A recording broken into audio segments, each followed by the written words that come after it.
2021 is over, and it's looking like I will not be getting on any more new roller coasters this year. I would like to say that I've always liked roller coasters, but this year is when I would truly say I became an enthusiast. This year alone has increased my coaster count by 10 to 26, which may not seem a lot, but it is pretty big considering 2 of the 3 parks I went to this year, I truly just went for fun and not actual gaining credits. So today we're going to be talking about my top 10 roller coasters of 2021. It has been a really good year besides, well, the Rona. Now this video is getting demonetized. Thank you very much. But before I get into my top 10 rides, let me talk about 3 rides that barely missed out on this list. Apocalypse at Magic Mountain. I don't know if I was at a bad time of riding it, but when I went, I truly didn't find it very, I found it good, I found it fun, I just didn't find it to live up to my expectations. I did go in the wee morning of the day, like, right when the park opened, and, like, literally, me and, Daniel rushed to the back of the park, but I really got nothing. We got 2 rides on this, one in the front and one in the back, and just nothing, really. I, got very little airtime. I don't think I got any airtime. Not very lot of intensity. I really didn't think it was going to be a major airtime ride, but I thought there would be more than I was actually had. I would like to get on this once again, and just because the main fact that I ranked this in my my 8th roller coaster in the park, which is only 5th above the rest that I've ridden, and this does not include Tatsu, X2, Escape from Krypton, and a couple other rides, like Twisted Colossus, other rides, like those rides like that I have gotten on there, and also I've been kind of biased to that one, the green one, Ridder's Revenge. I don't know why I called it the green one, because I got a bad experience on it when I was a little bit younger, but yeah. New Revolution at Magic Mountain. I got my first ride on this in 2021. And let me just say, it blew me away. To my expectations, not really, like, blew me away. When I came into this, I thought this would be, at the level of Pony Express, which I have, ranked number 18 on my list. It may have just been good timing at the end of the day, like, literally, one of the last coasters we got on. But I really liked it. It was really fun, had an old feel to it, and I really hope this is a lot of young kids' first inversion. Sorry, I have a fucking retainer now. Sorry. But I hope a lot of kids can use this as their first inversion for a while to come. The final coaster that barely missed the top 10 is Montezuma's Revenge at Knott's Berry Farm. I got 2 rides on Montezuma this year. Would have been 3 if the line would have been an hour when I went last time, and it wasn't closed for a while because of low staffing. This may be really high on my list because I'm a history junkie, but I actually do like this ride. I really liked the loop, as can be told by the last ride on this Revolution, because they are both made by Schwarzkopf. And I think this coaster is just really good. I think it needs to stay in the park for a while.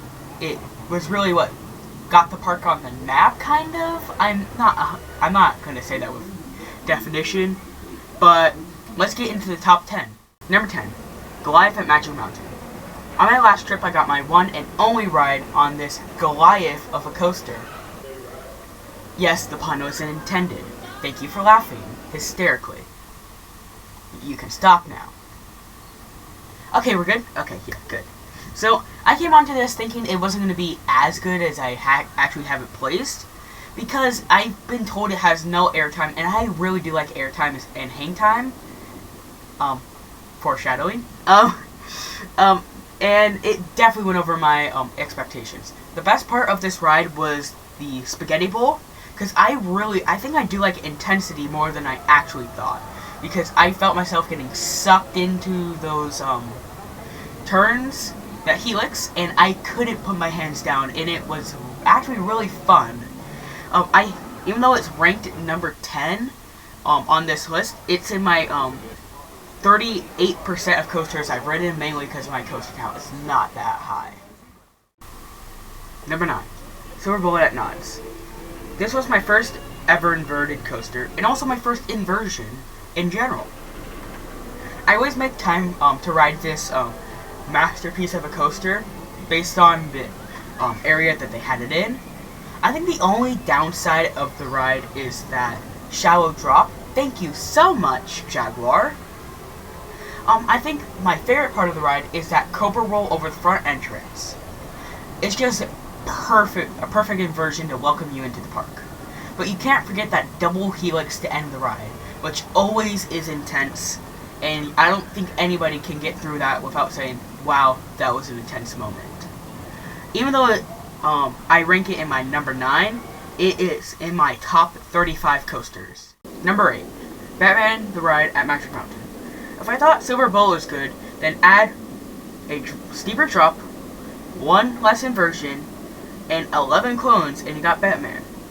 What I think what got me for this coaster was a drop that I haven't felt before with the steepness and that curve of the drop, and B, that compactness in the second half, and even with a 1/4 full train, this thing was soaring through the track and made it very enjoyable. I rank Batman in my top 35%. Number 7, Scream at Magic Mountain. As our last B&M on our list, I know someone who's out there saying that what the hell is Yawn, but truly, I couldn't find anything to complain about on my first ride. My second ride wasn't as good as my first, as on that second ride, my head was a pinball the entire time. Even though my second ride wasn't as great, I truly liked the ride. Let me just spare you some info. Of 10 of the coasters on this list, only 3 of them are non-inverted. So that really shows what type of coasters I like. But if you really think I'm that weird, somebody thinks that this is the best coaster in the park over Twisted Colossus. Actually, on a second thought, looking back at a Discord notification, he likes Goliath over Twisted because he almost blacked out on Colossus. And not Colossus, on Goliath. So, it's not me who's stupid, it's him. Number 6, Full Throttle at Magic Mountain. I truly believe that this coaster is one of the best, if not the best, Welcome to the Park coaster. That unique loop is the only one of its kind, with you going through it and over it. Sort of like Ketchikan's Pointless Tunnel. You get insane hang time in that loop and some great air time over it. I know that people knock this ride because it's short length, which I kind of judged it on, but also knocks it by the trims on that drop over the loop. But if I'm truly honest, I really like this part of the ride, and I really think the trims actually add something to it. And it may even be the best part of the ride, unless you're considering the part when you're riding with a new rider, and on that backwards launch you point forward while the launch is happening, you scare the living hell out of them. Don't ask me why I know this is the best part of the ride.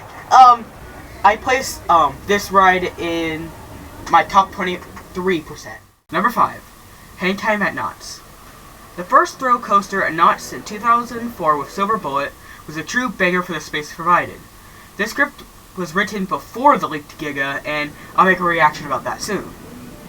I give props to Ghostwriter for the usage of the old Wipeout and Boomerang plots.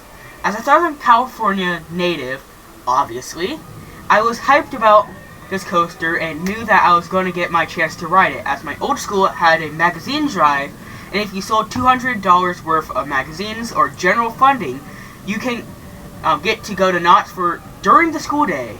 Intersecting here, I actually realized this is kind of a ripoff, because if you didn't have a pass, you would have to pay for the ticket.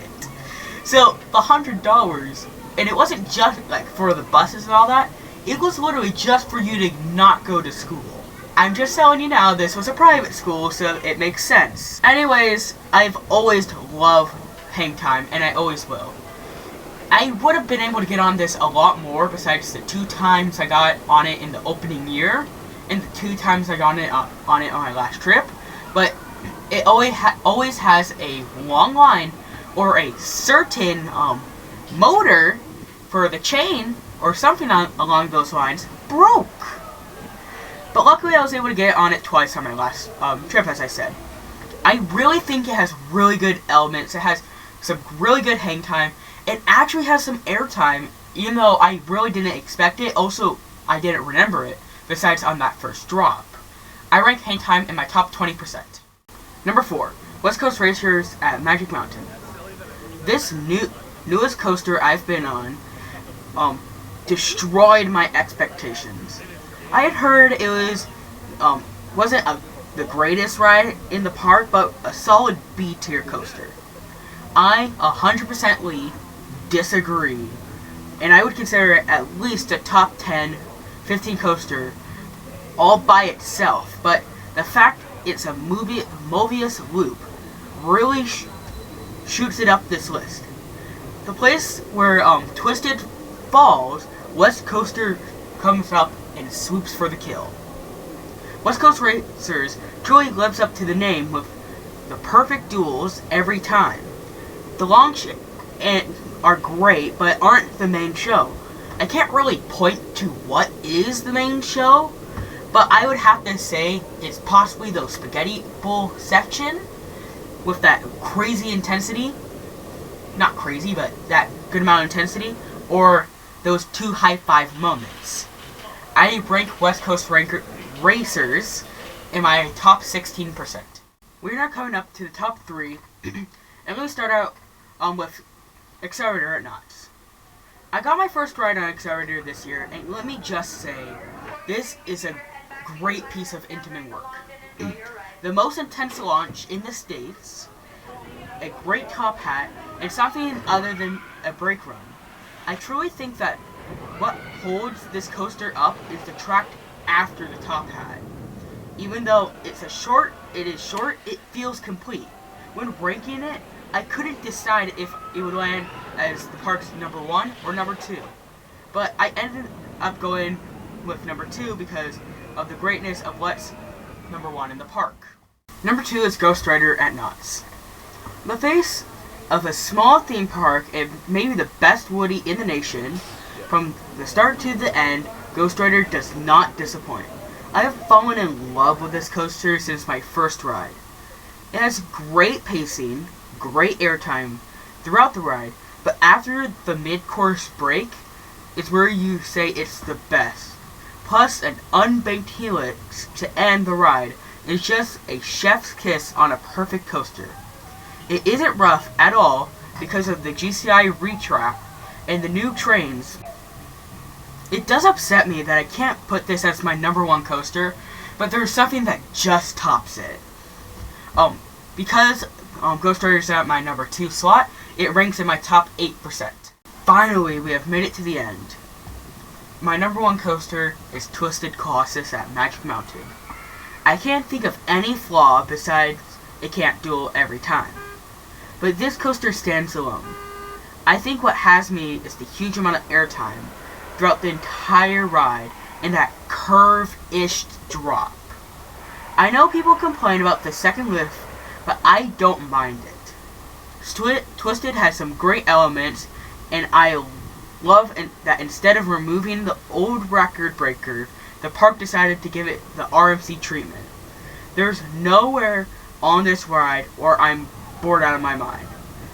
They even did things in the pre-lift section, which before my first ride as GP, I have never seen him before. I truly believe that Twisted Colossus is one of, if not the second best RMC out there. I'm glad to have one at my nearby park. I want to thank everyone for watching, and I hope you all have a good New Year's Eve. And see you guys all in the new year.